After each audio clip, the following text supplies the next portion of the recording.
The makers of Johnson's Wax products for home and industry present Fibber McGee and Molly with Bill Thompson, Gail Gordon, Arthur Q. Bryan, Bea Benaderet, and me, Harlow Wilcox. The script is by Don Quinn and Phil Leslie.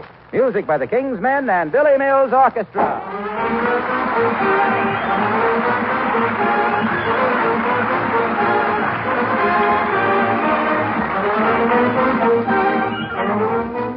Well, here it is, just a week to Christmas. You never saw so much hustle and bustle as there is in our house, and I guess it's the same with you, too. What with last-minute shopping and tree trimming, there's certainly lots to be done. But in spite of how busy you are, you still want your home to look its best for the holidays, and that's where Johnson's Wax comes into the picture. You see, if your floors, furniture, and woodwork are protected with genuine Johnson's Wax, that special holiday cleaning can be done in short order. A quick dusting, a touch-up with Johnson's Wax where needed, and your rooms are glowing with rich, mellow beauty. All set for the visits of your family and friends. And there are so many things you can protect with wax. Floors, woodwork, all kinds of furniture, and 100 other things in every room of your home. Get some Johnson's Wax, won't you? Paste, liquid, or cream. Johnson's Wax has helped brighten homes at the Christmas season since your grandmother's day.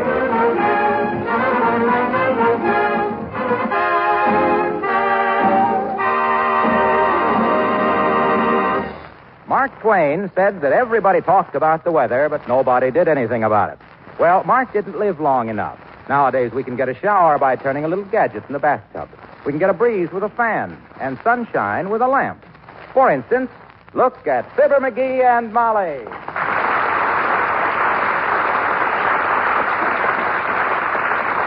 McGee, for goodness sake, go put a shirt on and some pants. You've been sitting under that sun lamp for days in your swimming shorts and slippers.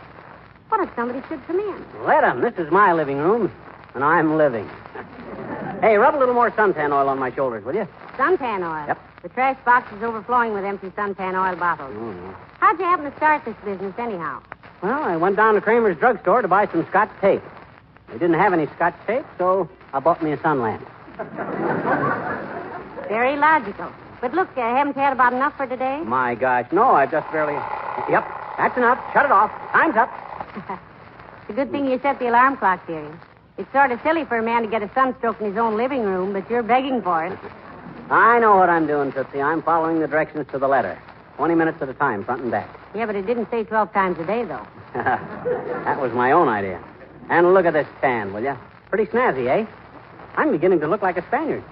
Are Spaniards pink? What do you mean, pink? Look at them arms, them shoulders, them chest, them tan.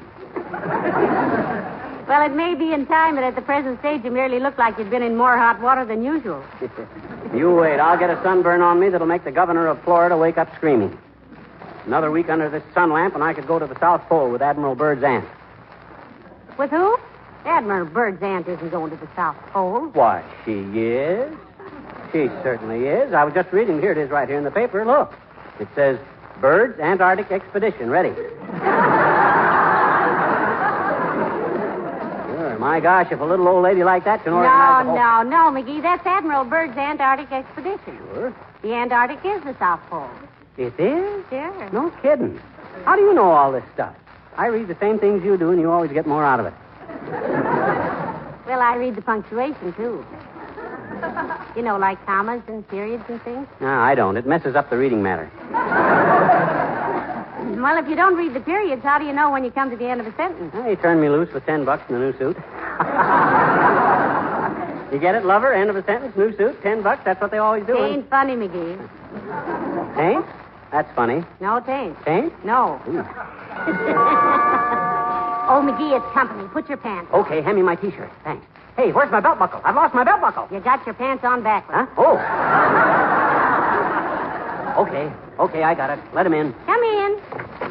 Oh, for goodness sakes, it's Mr. Wimple. Hello, Mr. Wimple. Hi, Wimp, old man. Hello, folks. You notice anything different about himself here, Mr. Wimple? Take a good look, Wimp. Well, gracious me, isn't that wonderful? I wish I could wear house slippers around the house. Sweetie. No. Not the house slippers, Wimp. The tan. Take a gander at these shoulders. See how brown I'm getting? It's a very light shade at the moment, of course. Sort of an oyster blush pink. Imagine that, a suntan in December. Yep. Now, you be careful, Mr. McGee. You can get an awful shock that way. A shot with a sun lamp? Yes. Wait till you see your electric light bill. Mr. Wimple, you look pretty pink and healthy yourself. Been out for a walk? Yes, in the woods, Mrs. McGee. This is my bird book. With your what? My bird book. Maybe you don't read the North American Ornithologist Review. Oh. Otherwise, you'd have seen where I was elected corresponding secretary of the Wistful Vista Bird Watchers and Migration Recorders. Unanimously, too. Oh, isn't that wonderful, Mr. Wimple? And what do bird watchers do? We watch birds. I used to be a bird watcher in vaudeville, Wimp. I've seen whole balconies full of Bronx warblers. He's probably jealous because you were laying bigger eggs, dearie. You know, just this morning I thought I saw a purple-crested, swallow-tailed Australian grackle. Oh, gee. Pretty rare, Wimp? Rare? My gracious, they aren't even in the bird book.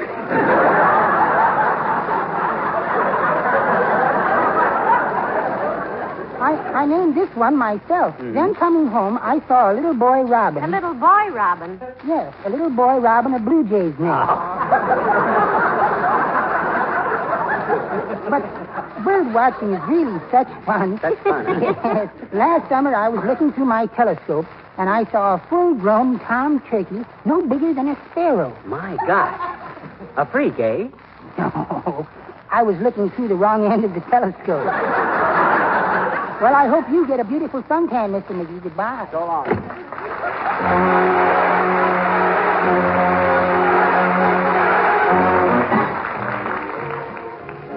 Billy Mills and the orchestra play The Best Man.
McGee, are you under that sun lamp again? Yep, I'm getting a beautiful tan, too, I think.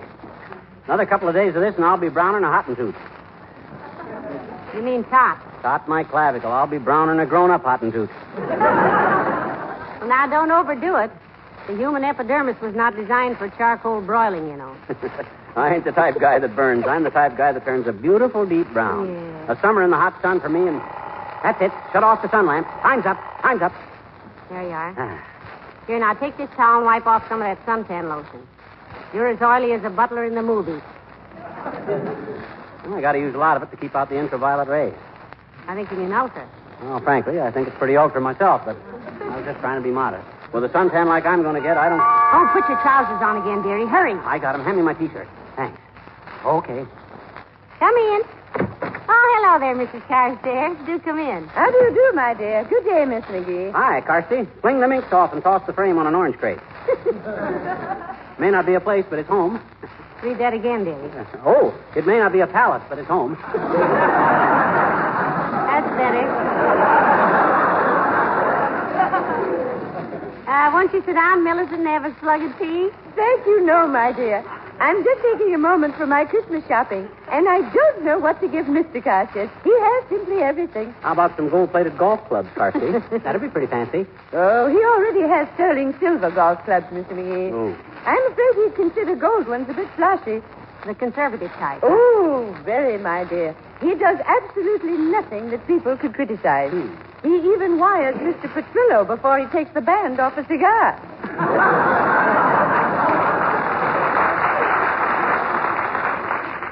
Got everybody else taken care of, Millicent? A diamond Carrera for the cook and a town car for the handyman, I suppose. Oh, yes. Although my nephew is another difficult one. Hubert Updike III, you know. My gosh, Hubert Updike. Is he your nephew? Well. I've heard a lot about him. Friday night. A pal of All and Young. Yes, a very well-to-do young man. Oh, yeah. Of course, he's on a very meager allowance now. 10,000 a week until he comes into the estate. Well, a boy can live on that if he doesn't eat dessert. Gee, for a kid like that, you got to get something pretty unusual, Carsey, like a nightclub with fresh air in it. Or maybe an antique fountain pen that you can fill with ink every couple of weeks. That is so true, Mr. McGee. Last year we offered to buy Hubert the Hialeah racetrack, but Hubert is allergic to horses. Oh, really, Millicent? Does he sneeze when he passes them? No, he cries when the other horses pass them. Well, thank you so much for being so helpful. Good day. So long, Millie.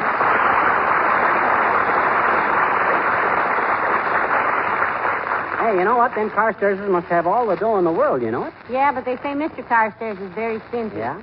Tighter than a coat of paint was the term, I believe. Well, when you're that rich, you can afford to be stingy. When I tip 40 cents for a $4 dinner, I'm a dirty little tightwad with fish hooks in my pocket. But if Carstairs does it, he's a charming old eccentric who knows the value of money. I guess so. Hello, folks. How's things? Hello, Mr. Wilcox. Hi, Junior. How's the weather out? Colder than the nose of a snowplow, pal. Yeah? This is the kind of day I'd like to be on a nice, warm desert island with 10 albums of swing music, a phonograph, and no needles. No needles. No, I don't like swing music. I'm a symphony man myself. I like Mozart, Grieg, Chopin, Prokofiev. Oh, yes. Nothing like Prokofiev. Very fine. Well, Me too, Junior. I also like Guylam. Who? Guylam. Tell him who. Guylam Barrow. Look, Junior, you don't have to go to the South Seas to get a coat of tan. Take a look at me. Okay, I'm looking. Don't you notice it, Mr. Wilcox? Notice what? Oh, he got a haircut. No. Look at my arms and shoulders, Junior. Oh, what about him? Just because you haven't the muscular development of some of the other fellows, so what? Gee whiz, lots of boys never had a chance. Mr. Wilcox, now, he means his sunburn. Can't you see it? Sure. You mean those pink splotches on his skin? What do you mean, pink splotches? That's tan. He's using a sun lamp to get a little color, Mr. Wilcox. Yeah, I met a guy on the street the other day, and he says, "Hi, McGee." He says, "How much are they?" And I says, "How much are what?" And he says, "Aren't you raising mushrooms?" And that did it. I had to get some color.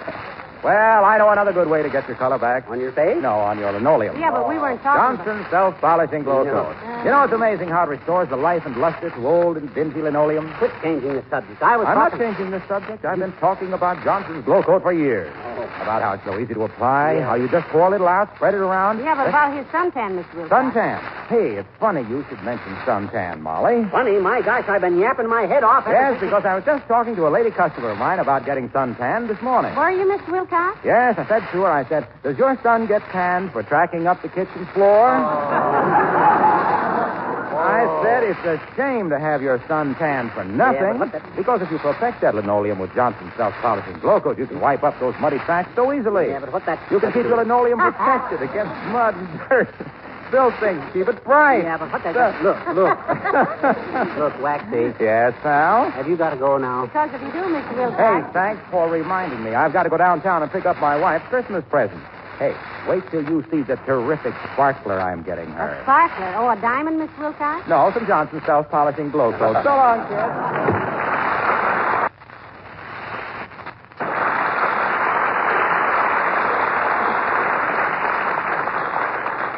My gosh, that guy never did comment on my tan. What's the matter with everybody? Is this a conspiracy? No, sweetheart. It's only that your tan isn't very dark yet. Huh? Why don't you stick some adhesive tape on yourself so you'd get tanned in stripes?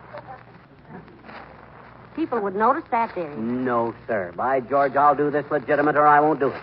Turn the sun lamp on again, will you, Mom? All right, McGee, but don't let yourself get overdone now. Okay. I've got to go up and sort the linen. But I'll be down base every 15 minutes. Okay. There goes a good kid. She really admires this lifeguard tan I got, but will she say so? Not her.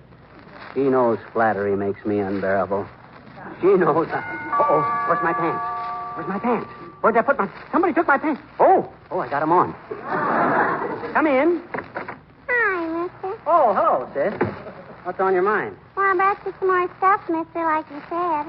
Like I said, when? What'd I say? More busted toys. Hmm? You said you'd pick some all up for the poor children, remember, for Christmas? Oh, yeah. Mm-hmm. Well, as a matter of fact, sis, to tell the truth, I don't believe I... Yeah. Well, you know my teacher, Miss Yeagley? She thinks you're just wonderful to do it, mister. So do all the kids, I betcha. They do, eh? What? I says they do, eh? They do what? All the children think I'm wonderful. Oh, boy, are you ever conceited, though. Doggone it, sis. I didn't say I thought I was wonderful. I said they thought I was because you said they thought I was... Mm-hmm. Oh, skip it. What'd you bring this time? Well, I left them on the back porch, mister. Mm-hmm. There's a scooter with the wheel off and a busted coaster wagon. Mm-hmm. And a little steam engine that the whistle don't blow on it good. And, oh, hey, did you fix the dolly I left here last week, mister? Oh, well, I'm still working on that, sis. It was a bigger job than I figured. Oh? How did it get so banged up? Well, my doggy did that. Oh. Mm-hmm. He chewed it up one day. Uh-huh. He's a cocker bulldog. A cocker bulldog. You kidding, sis? A cocker and a bull are two different dogs. I'll say so, mister. I bet you never saw two more different dogs than my dog, I bet you. My daddy says he's a pure-blooded mongrel. Well, that sounds reasonable. Yes? My daddy says he's either a police dog in plain clothes or a wire hair with a short circuit in the family.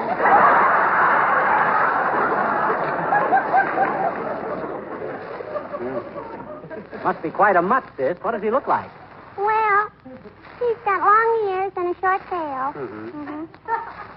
And his front legs are shorter than his back legs. Uh-huh. And he's got hair all over his eyes like Veronica Lake. Uh-huh. And Daddy says if we put him in a dog show, he'd get a blue ribbon for being the best dog of all breeds because Daddy says he's the only dog he ever saw that was all breeds. What's his name? John.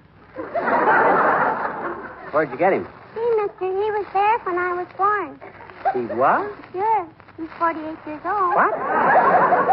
He was a captain in the Marines. Must be quite a pooch. Hey, don't you call my daddy a pooch. He's a nice man. Oh, you were talking about your daddy. I thought you were talking about the dog. How often you bathe him? He bathes himself, I bet you. He takes a shower every morning and every night. Your dog? No, my daddy. He's awful smart, too. He brings the paper home in his teeth every night. Your daddy? No, my dog. Well, I guess I better go home now and see if somebody's fed him. Your dog? No, my daddy. Mama's out of town. So long, mister.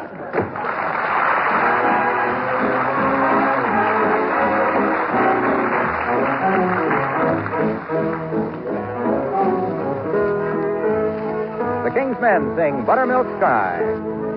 Oh, buttermilk sky, I'm keeping my eye peeled on you. What's the good word tonight? Are you going to be mellow tonight? Oh, buttermilk sky, can't you see my little donkey and me? We're as happy as a Christmas tree. Heading for the one, I love. I'll pop her the question, that old question. Will you, won't you, do you, darling, do you, do? And it'll be easy. Oh, so easy, if I can only bank on you. Oh, buttermilk sky. Oh, buttermilk sky. I'm telling you why. Now you know. Keep it in mind tonight. Keep brushing those clouds inside. Oh, buttermilk sky. Don't you fail me when I'm needing you low. Hang a moon above her hitching pole.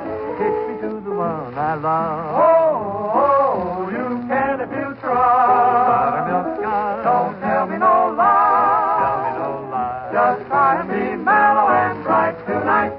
Buttermilk sky.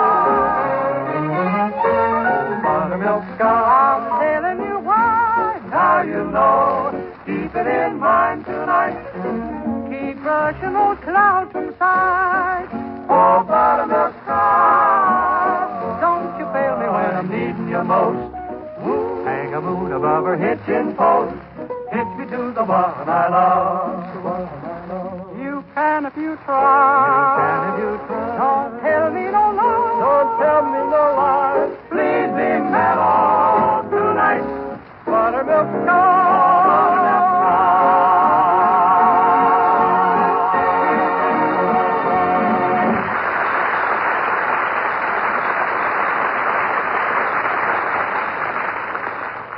Now, McGee, you better forget that sun lamp for a while and get dressed. You're shivering. I'm all right. That little girl that was here left the door open a while. Oh? I'll bake out this chill with the sun lamp.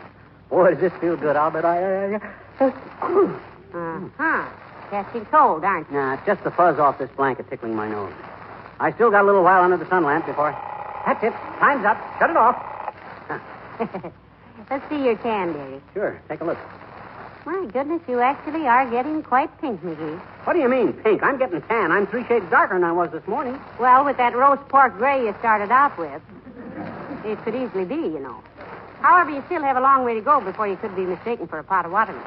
What? After 3 days under a sun lamp, I must be thicker skinned than everybody says. I thought by this time I'd be so... Get your trousers on, dearie. People coming. Hey, hand me my T-shirt. Thanks. Hey, who sewed up my pants like? I can't get my foot into my... Oh, that's the pocket. Okay, I'm ready. Come in. Oh, McGee, it's Mayor Latrivia. Hello, Your Honor. Hi, Latrib. Good day, Molly. Hello, McGee. I trust you felt no serious effects after Dr. Gamble and I polluted Dugan's Lake with your carcass last week? Well, he did come home pretty chilled, Mr. Mayor. That was nothing. I had that coming to me, Latrib. I can take a joke. I was afraid of something like this, McGee. In fact, I took the liberty of asking Dr. Gamble to come over and check up on you. Why don't you guys mind your own business? Anytime I need a doctor, I'm perfectly capable. Hand me that blanket, Molly. I'm cold. You better get to bed, dearie. You're coming down with something. Yes, McGee. Better take care of that. I'd put you in bed forcibly myself if I didn't have to get down to the high school to judge a spelling bee. A what, Latrib? A spelling bee. They're holding it in the auditorium. That's the most wonderful thing I ever heard of, a spelling bee. Can he spell any really big words, Latrib? Who? It's bee. My goodness, I've heard of talking dogs and singing mice, but a spelling bee. Well, that's the most amazing. Please, this is not an actual bee. That's ridiculous. I'll say it is. An ordinary bee couldn't even spell honey, no matter how he strained. This bee you got down there must be... It is not a bee. But you said it was. You said they were holding it in the high school auditorium. Yeah. And if you'll take my advice, Your Honor, you'll wear a net over your face because if he gets loose... He won't get loose. There's nothing to get loose. When I said they were holding a bee, I merely meant... Pretty nervy kids they got down there, I'd say. I was always scared to death of bees, but those youngsters hold a bee just like... They are not holding a bee, I tell you. Or rather, they are holding a bee. But the bee they're holding is not the kind of a bee that you think... Heavenly days. We wouldn't know one kind of a bee from another, Your Honor. So it doesn't really matter. Don't the pupils ever get stung? Will you two stop talking about this bee as if it were an insect? This is a bee made up of 24 children. 12 on each side. Isn't that interesting? What is a hornet made up of? How many kids in a wasp? The reason I asked is... There isn't any wasp. I mean reason. The bees that make up this children. You said that a hairnet... A hornet is a bee. Look, when I said something about a spelling bee, a spelling boo, spelling bar, it doesn't matter. You were the one who said it. I just...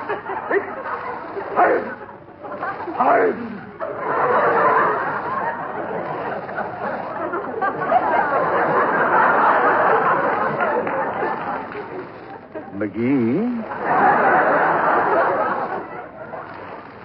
Yes? If you were a bee, you'd have no trouble with the housing situation. I wouldn't? No. Everybody would love to see you get hives. Good day.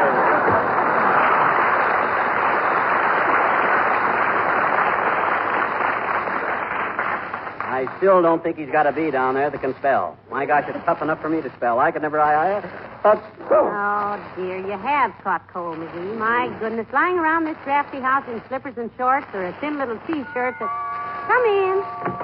Hello there. Oh. I just met Latrivia outside. He says McGee's under the weather. Well, I'm afraid he's catching a cold, Doctor. McGee, sneeze for the doctor. I got kind of a chill, Doc. It started Well, just... why shouldn't you have a chill, you incredible little knucklehead? Huh? Look at you. In the dead of winter, you sit around here with no socks on. And a wisp of cotton over your flat little chest that wouldn't make a pup tent for a field mouse. Don't you think T-shirts are healthy, Doctor? I like tea, my dear, but not with so much lemon in it. Looky here, Fatso. I was dressed like this because I was trying to Give get... me your wrist and be quiet. When did the symptoms start? Oh, not more than an hour ago. Well, maybe we can head it off. I'll write your prescription. You put him to bed. Keep him quiet, if possible. Feed him lightly. A pulse like a brewery horse. Look, Tonto Robert, what I was trying to tell you You're was... not telling me. You're not telling me this time, Bucklewart. I'm telling you. Now, scram up and hit the mattress and keep warm and keep quiet. Anything else, Doctor? Yes, one thing more. Call the drugstore and get a sun lamp up here. A few minutes a day under a sun lamp. What? My gosh, I've been under a sun lamp. What do you think that thing is standing there right behind you, you big witch doctor? Oh. Take a look. Yeah. Well, where did you get the bulb in this sun lamp, McGee? Out of the table lamp. The bulb they had in it was too hot, so I took it out of the table. Ah, me.